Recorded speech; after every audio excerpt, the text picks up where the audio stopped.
Hello, everyone. I'm Stella, And I'm Naomi. and welcome to the first episode of the Unlabeled podcast, a podcast where every week we sit down and talk shit. Welcome to the shit show. Every week when we start off our episodes, we like to start off with different topics, and this week's topics is things that piss us off. And today, number one on our list is something that our second host, Naomi, is very, very passionate about, and that's their hatred for AI. God, I hate it. Yes. You can already Sorry. see their passion. Angry. Oh I my know. god, I hate AI.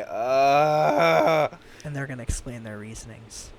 Every time I get on YouTube and try to find a fucking video I want to watch, I love space. I love learning about it. I fall asleep to space documentaries.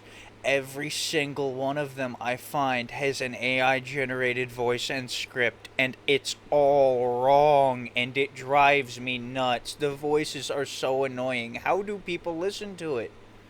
And now my dad's addicted to the Reddit videos doing the same thing? It's all he watches. These fake fucking stories from Reddit about alien women bagging a dude. Every time. I can't stand it. Every time I walk past him and see that laptop screen, it's something new about an alien woman, like a warrior from another race that was trying to capture humanity and fell for a man. So why is your father catching so many random strays on this very first episode? Damn. I'm sorry, it got me ranting. You know, and that's perfectly okay. That's the type of passion we love to bring to the Unlabeled podcast. Anything else you'd like to say on the topic? I hope all the AI videos and pictures I've been seeing on TikTok just get deleted instantly and all the people that made them disintegrate. If you're not reporting AI art, you're part of the problem. Thank you. Period. I am going to take a hold of this next topic because I'm very passionate about it. And just so you know, we say fuck here and a lot of other things. So Shit. Damn. Yeah. Exactly. And if you don't like that, well, don't listen, Queen. Go live your life, Pookie. This next topic is slow walkers. Okay? And I have something to say to you. Now, I'm not talking about people who, like, physically cannot walk fast. Y'all are amazing. I'm so sorry that you can't walk fast, okay? I'm sorry. I agree. Thank you. But to the able-bodied people out there who have the option to walk fast, but choose to get right in my fucking way, I have a bone to pick with you. What type of audacity do you think you have to hold up a whole sidewalk? An aisle even at the supermarket? You think you take up so much space that you can just walk at a negative speed. I'm trying to grab my oats. I'm trying to grab my soda. And I can't do that because Miss Bethany Franklin is sitting up in front of me walking -2. Okay? Walking like she done been shot 7 years ago and she's still trying to go down the aisle. Oh my god. I'm done, okay? We can't forget about the groups blocking the hallways in school trying to make everyone late to their classes. Did we not learn how single file worked in first grade? They teach you even in pre-K. Do we have to go back to holding rings? Because I swear to God. I vote for it. If you walk slow or if you walk in a group and you basically just have no spatial awareness, I think that you need to go back to a preschool class and you need to be retaught how to walk in a single file line and not be a disturbance to the people around you.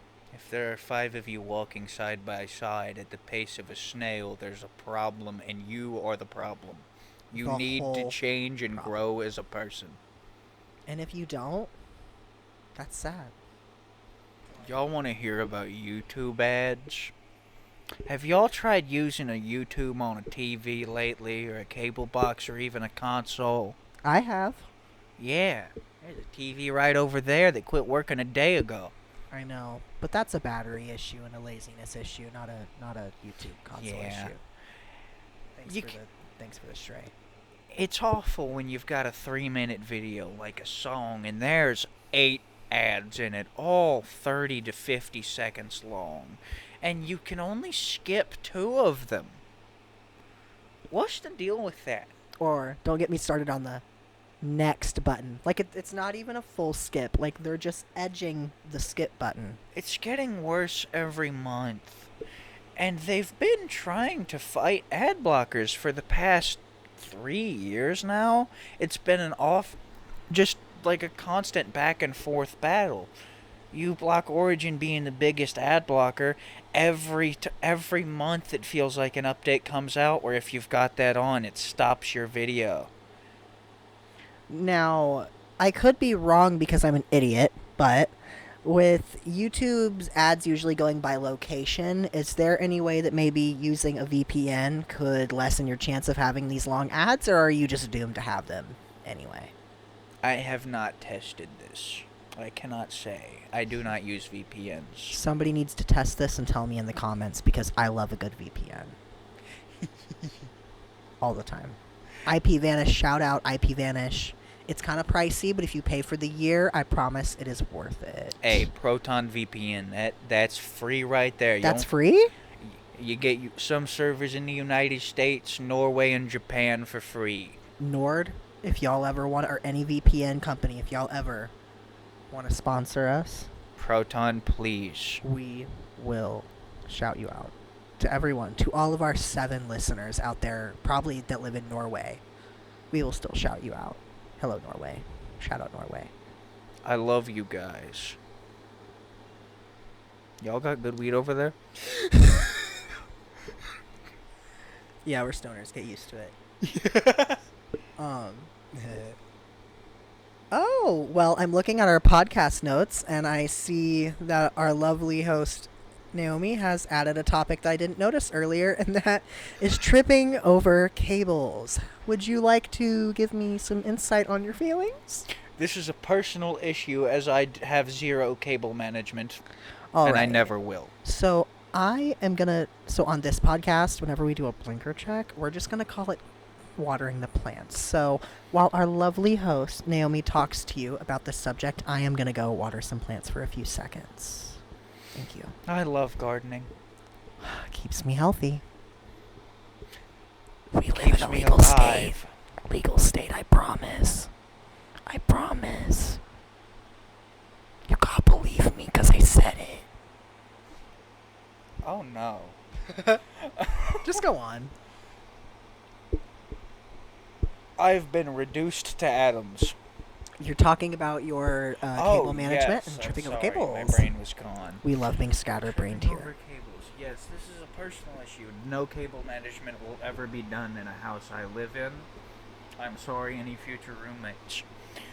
I have always got a cable hanging off my desk like a charging cable from my phone that got unplugged, and constantly my foot grabs them as I get out of my chair. And every time it knocks 5 different things off of my desk while also hurting the hell out of my ankle. This is worse than stubbing my toe. Worse than stepping on a Lego with a thumbtack in the middle. Worse than slamming my finger in a car door. Worse than slamming my penis in a car door. I think the viewers get the message. I hope you all enjoy that visual. Worse than slamming my nipple in a car door. I think they get the analogy. I don't think they do. I beg to differ. It is my own personal hell to trip over cables. That and wetting my socks. That is not the correct way to say that. I think to the viewers and listeners, because you can't see us right now, although you're listening on the YouTubes. Yes, I said the YouTubes. We mean stepping in something wet. An ice cube. A water. The aftermath of a naughty dog. The aftermath of a naughty human. The Oh. world may never know. It depends on your social circle. I see you out there, I feel bad for you nurses. and I respect you. Alright, so, I think, honestly, the most vile thing to happen to my day could be stepping on something wet. I mean, if my sock gets wet, my whole day's ruined completely. Yeah. And it doesn't matter. You can change the socks, but You ever just had a cheap damn pair of shoes and it starts raining outside and you're on a shitty built road? I grew up at Shoe Carnival, Yeah. so yeah. The Vans shoes I for have right days. now are falling apart currently. They're thin as hell. We're never even slightly water resistant. Every time it rains, my fucking socks get so damn wet. Honestly, every time it happens, it adds a reason in that list of 13. My God. All right. Nothing will ever make me more miserable than that and tripping over a cable. That's honestly amazing. All right. Well, so far that was all the topics for what pisses us off today. I'm about to get into my segment called Mild Topics, but before I do that, I'm going to take a light moment to plug in some very, very important gardening tools that just died. So, give me just one moment and we will be right back. So, every week, I'm going to start doing this fun little thing called Mild Topics. It's like my white trash version of Hot Topics, where I'm just going to give you my mild takes on, the weekly pop culture celebrity news. Given the time that this is being recorded, I'm sorry. I know you're probably tired of hearing it, but we're going to have to talk about Taylor's new album, The Life of a Showgirl. Now, I've been a Swiftie since 2017, and I still am.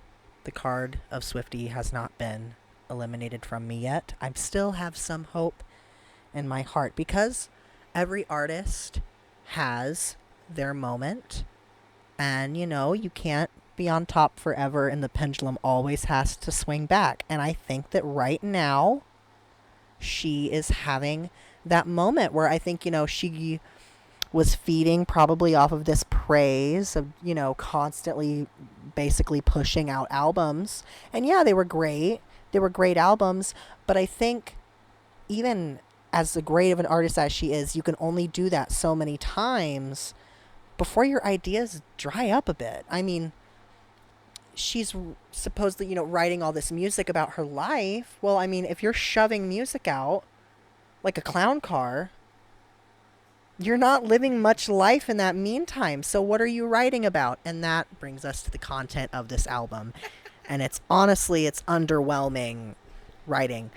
It just feels like she's taken previous work from a few of her albums, like 1989 Lover and like A Sparkle of Reputation, and it feels like she just threw a little band-aid on it and said, let's put it in an album. And I'm sorry if people don't like that take. I've been a Swiftie for years, and I'm going to say this album is shit. Yeah, art's subjective. Some people love it. Some people hate it. In my opinion, it's shit. Shit. And that's what it is. No. I must add, there's only one song I know of this album, as I am not a Swiftie and I have not heard it. But is there really something about Travis's dong? Yeah, so the song you're referring to is called Wood. Taylor has lightly said that that's what it's about, but she's also added kind of a little giggle comment being like, it's subjective. You can get what you want out of this song. But yes, that's what it's about. Yes. Yeah, correct. I've seen some of the lyrics. Yeah, those are real lyrics. Would you like to repeat a couple? Yeah, so his love was the key that opened my thighs. Said with such conviction. And then at the end of the song, she switches it to, his love was the key that opened my eyes. Yes. Great use of wordplay. Really, And the reincarnation of Shakespeare is in our era. I know, right? And she's great at songwriting, so I'm really just frustrated with this album. I think she might need to take a few years off. As much as she hates that people keep saying that to her on the internet, I'm sorry, you might want to listen. Take a few years off. Get some rest. Live life a little. Enjoy your engagement. Once you've experienced some more shit, write another album. Come out And you can, have more bangers and be on top of the charts like you always have been. I think this new album was forced. I think it's tone deaf. I think none of the songs an average listener can relate to, and that's a problem with today's music, and I don't even want to get started on that, but I might. Music should be relatable. So when you're a billionaire writing about things that only billionaires will understand, your music starts to become inaccessible to a huge majority of your fan base, because why would we listen to something we can't relate to? It's just not right. And I'm sorry, I'm not going to listen to something I don't relate to. And, if other people want to do that, that's fine. But I tend to love to have, a connection with the music I'm listening to. And aside all of that, I really need to talk about how to word this. Sorry. Why the fuck are we consistently selling 9,000 different versions of the same album 28 within 2 weeks. and just labeling them as vault tracks, deluxe editions? I'm going to fact check myself here. Thank you, I'd appreciate that. Because I might be wrong on some stuff too. But why do we feel the need, especially, I mean, she's not dumb. She may be rich, but she's not dumb. She knows the economic crisis that this country and honestly world is in right now. Why the hell would you be charging that much for your music and selling multiple different editions of it, knowing that your young fans are going to buy it, knowing that we are in an economic crisis? Yes. Your music, album variants. that's disgusting. Oh, wow. I understand in this newer market, it might be harder to reach more audiences. I am an artist myself, and I understand that. What I do not understand is having the audacity to charge that much money for that many different variations of the same damn album. Sorry, that's just how I feel. So, take with that what you will. I will continue to listen to all of her other discography, and I really, really hope that by this time, whenever she releases the next album, I hope that I can come back on this podcast and have a cheery and happy, hopeful, hoppy response. But, this time around, it's just not that. But, good luck to her, and I hope all goes well in her engagement. So next up, we are going to go to Naomi for their segment.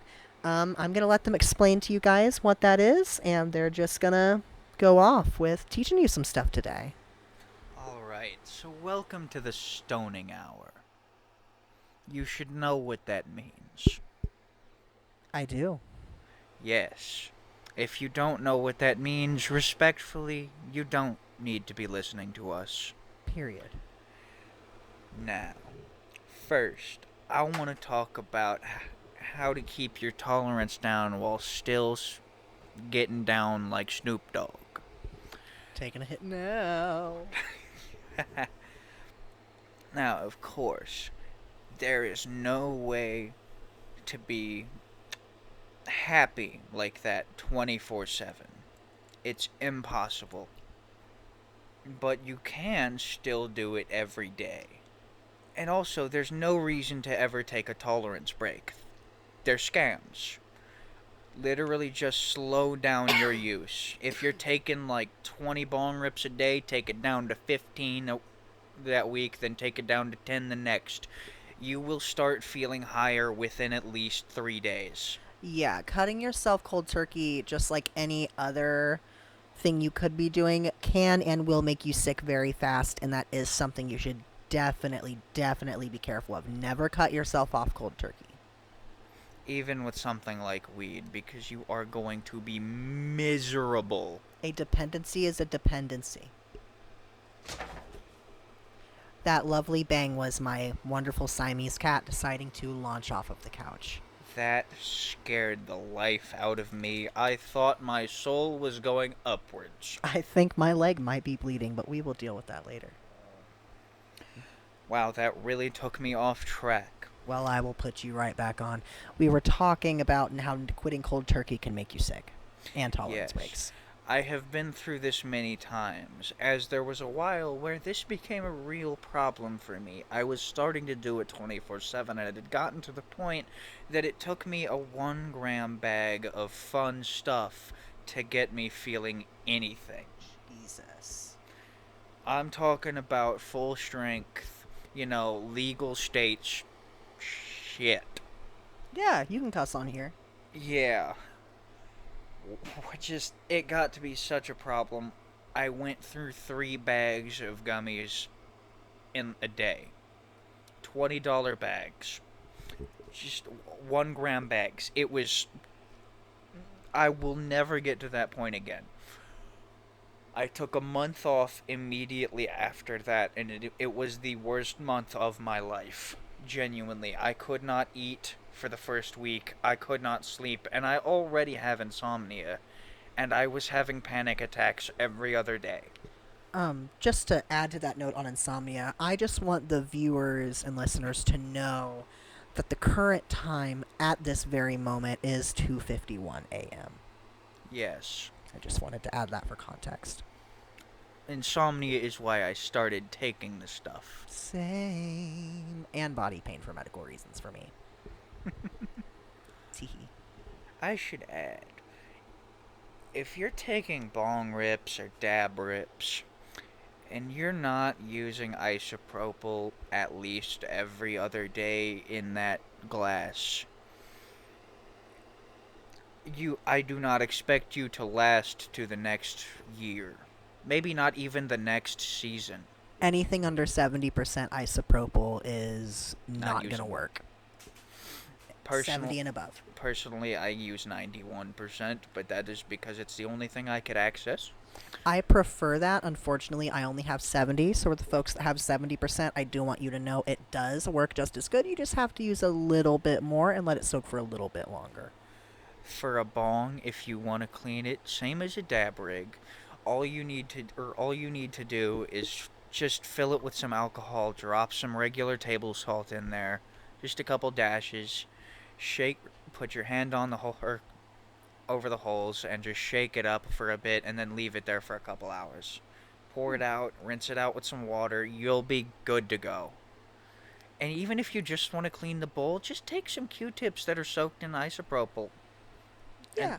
And then dry it out. It takes 2 minutes. I mean, because, like, smoking and vaping is already inherently not good for your lungs, okay?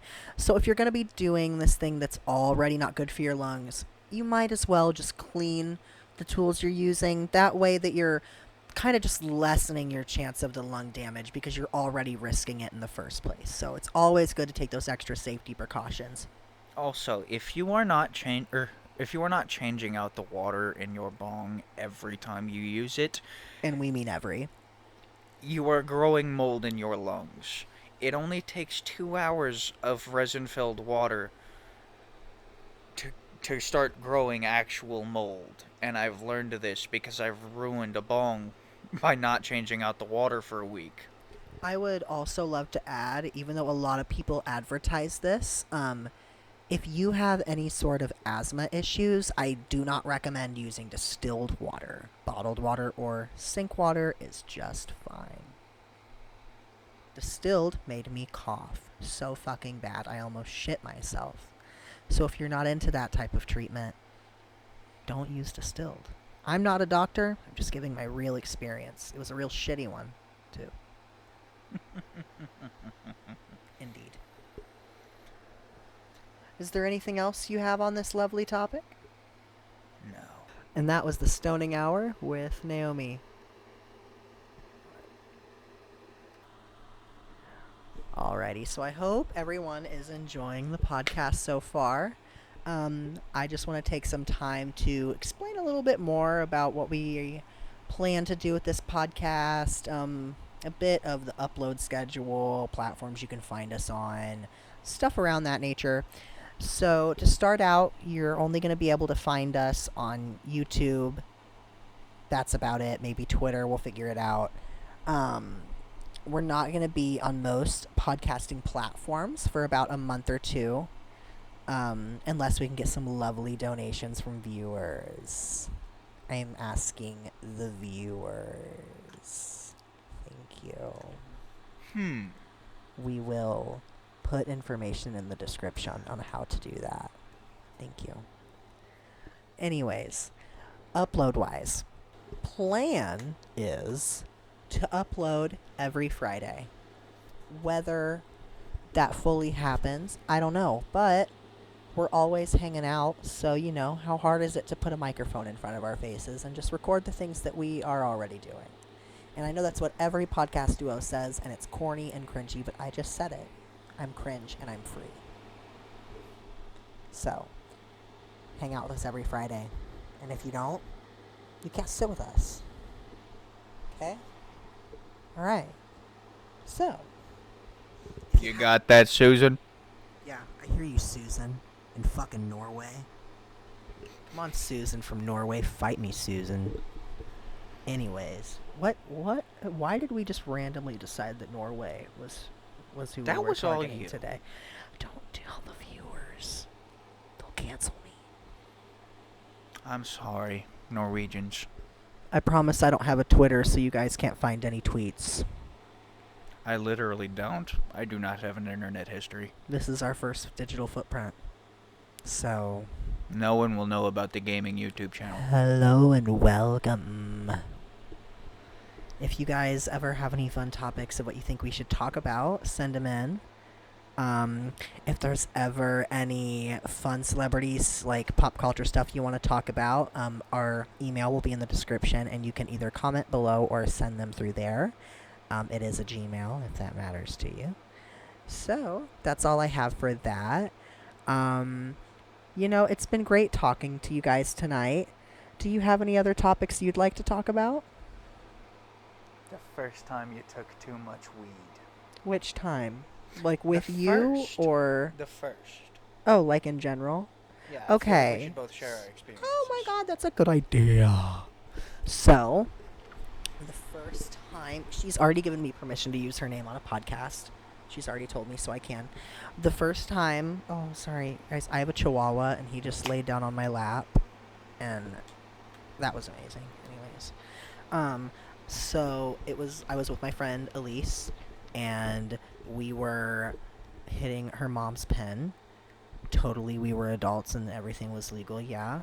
So we were hitting it, but I hit the pen too hard, because even though she told me not to, because I don't listen, and I ended up greening out so hard my first time. By the way, I did 4 7-second hits on high voltage. It was one of those old cookie batteries, so it was only like high, medium, low.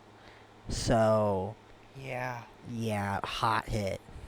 Hot. I remember the cookie battery I had only went... The lowest it could go was 2.4. Yeah, so one thing led to another, and I threw up very exorcism-like into a Walmart bag. Wow. That...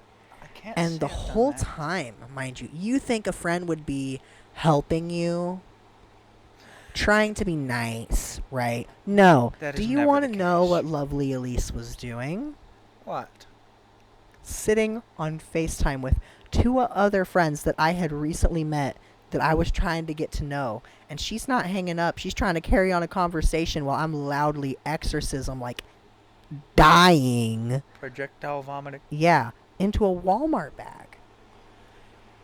She looks over after about 5 minutes and goes, I told you not to take a big hit. Can you stop fucking coughing? And honestly, she's still my best friend to this day. Shout out Elise. Love that girl. Love her. You've met her. Yeah. Yeah. We all get along. Wow. She will hopefully one day be a guest on this podcast. I have enough mics. I just need to get her to do it. And I'm going to make her listen to this. And I'm going to give her the exact timestamp. So I'm talking to you right now. I will say... The viewers heard me say it. They have now heard me publicly ask you to be on. So if you say no, coming after you.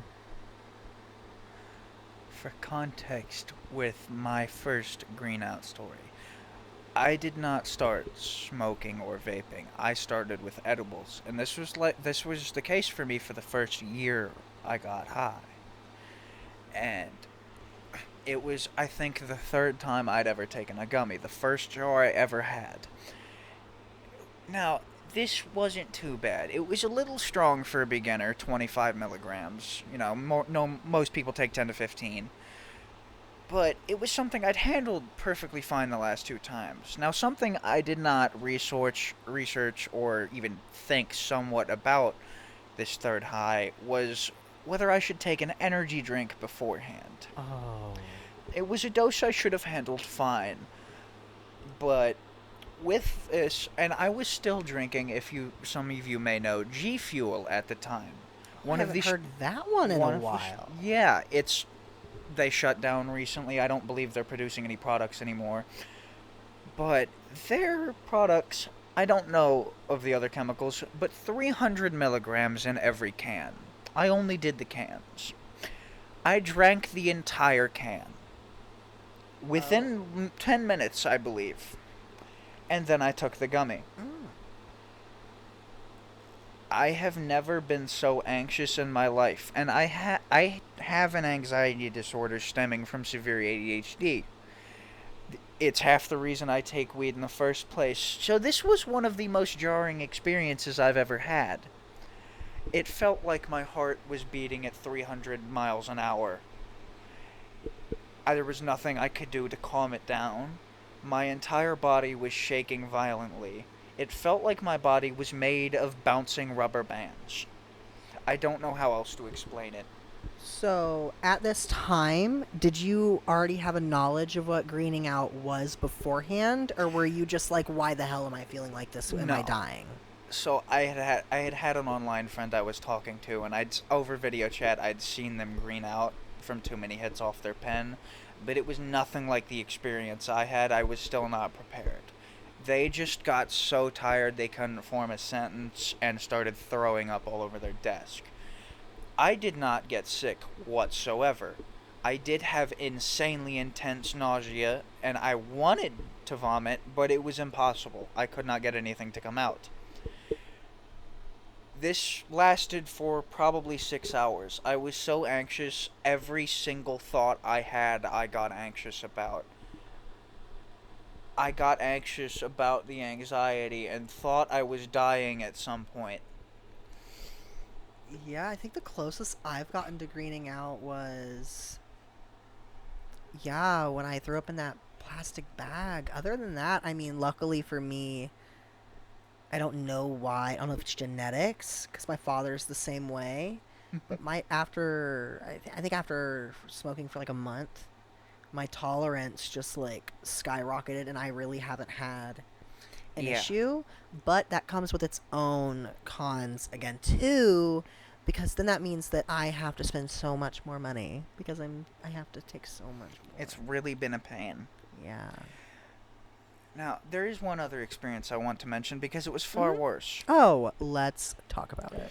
So, do you remember the time where I had just been off of weed completely for about a week? I thought my tolerance was about 500 milligrams.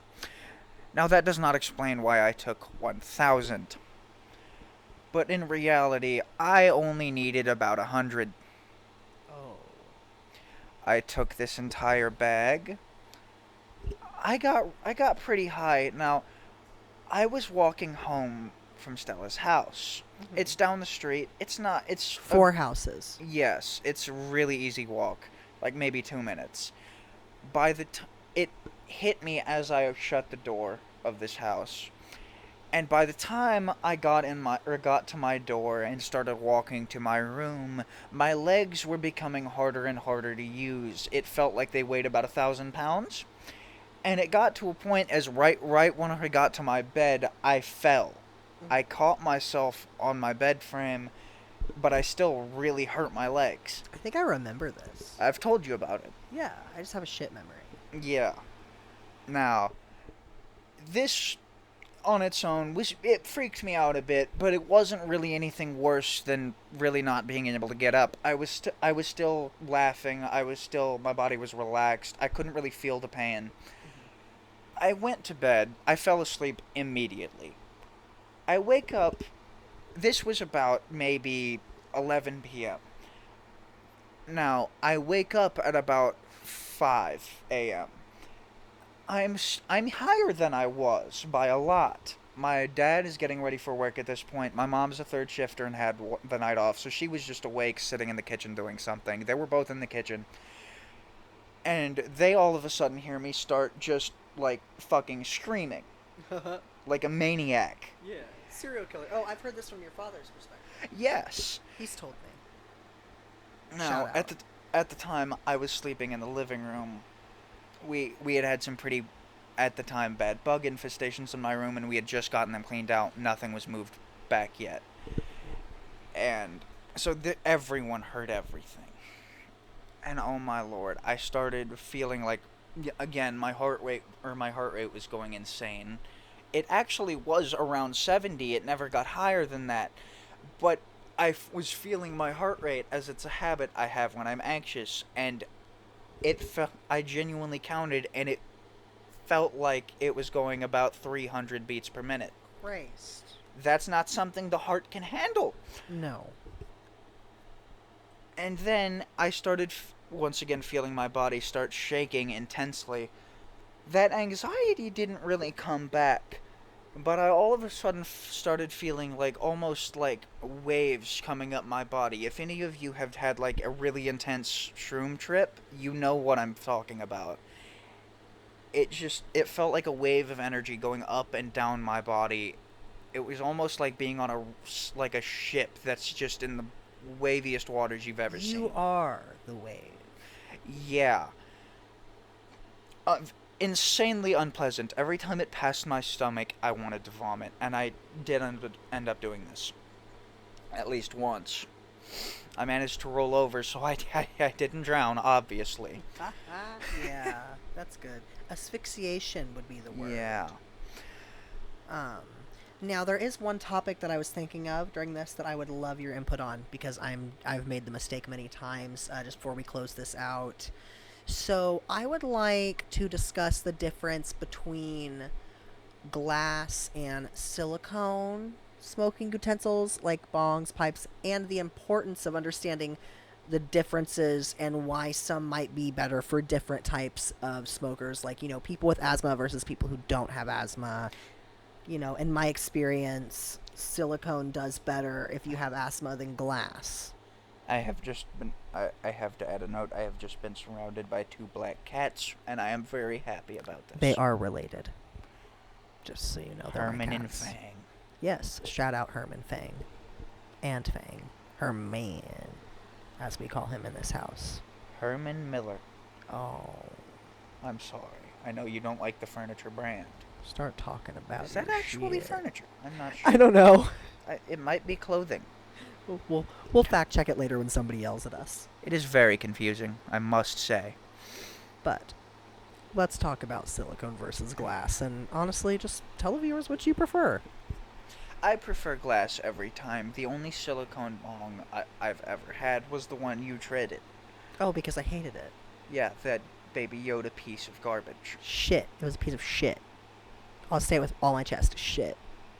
An abomination. I should not have paid $27.99 for that. See, and the glass bong I gave you was $25. These were around the same price from the same shop. So I could have got something better.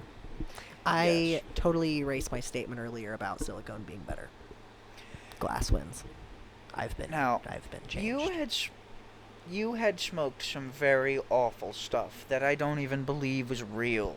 In hindsight, probably was not. I believe and this probably was laced. I believe this was CBD flower sprayed with Delta 8 at best. I definitely should not have been putting it into my body. It is the worst tasting weed I've And ever it been didn't even near. get me high, it just got me sick. Yes. And now, I watched you clean this bong twice before you gave it to me. I cleaned it 3 times. Tell me why that smell was still there just as strong. I put in some of my dispensary grade flour. Imagine how I felt. I ground it up. I put it in the bong. This is the first time I've ever tried to smoke a bong. I'm so excited. No, the second. I'm so excited because it's the first time I've ever done it in my own room. And I go to hit it. Get hit with the absolute taste of skunk. Straight skunk. Like it was a foot away from my mouth. As I don't even get all the smoke in, I immediately remove my mouth and I start gagging violently. It does not stop for 10 minutes. Dry heaving. Violently, they say. Violently. I'm sorry. I will never use anything silicone again just for how badly that smell stuck. And It was probably mold. yes. Silicone bongs have a really bad problem with mold because a lot of times you cannot turn them inside out and it makes it really hard to clean. I know they try to advertise them as easy to clean, but that is a crock of shit. Country fried shit. Okay? Don't trust them. Glass all the way. Okay. This is so much easier to clean too. Oh my god, so much. And honestly, you might be like, the only part that's mostly breakable is going to be the stem. Okay? And you're like, I have cats, they knock things over. Put it in a cabinet. Put it somewhere where the cats can't get it, because I've heard that excuse so many times. If you don't want it to break, you put it up. And honestly, the main bong part is made with like this really thick glass most of the time. So when you're buying one, always make sure that it's the thick, like actually hand blown glass. It might be a little more pricey, but it's gonna be a better bang for your buck because it's gonna last longer. Okay? And you want that. You want it to last longer. The only parts that are gonna break are gonna be the stem. Now, if you do break a stem, you might think, it's the end of the world. Everyone's gonna die. But no. If you bought a bong from a vape shop, right? Most likely they're gonna have a brand name. If not, you can use Google reverse image, or you can Google something close to the thing that you have. A lot of websites are gonna have what's called a universal or a replacement stem. You can buy these replacement stems.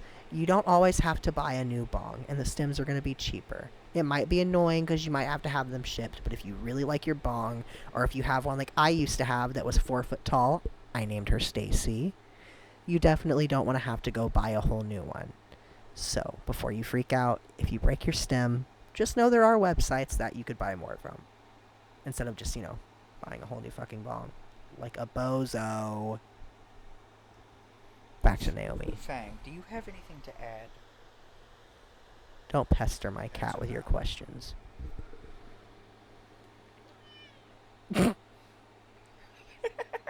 Anything to add? Anything left about smoking you think the viewers should know? No. Alright. Well, that was the very first episode of the Unlabeled podcast. Again, my name is Stella. My name's Naomi. And thank you for listening. Again, we will be back here every Friday. So if you want any pop culture topics, leave a comment or email. We will set up a spot for donations down below that will help fund this podcast. Thank you for listening, and have an amazing weekend.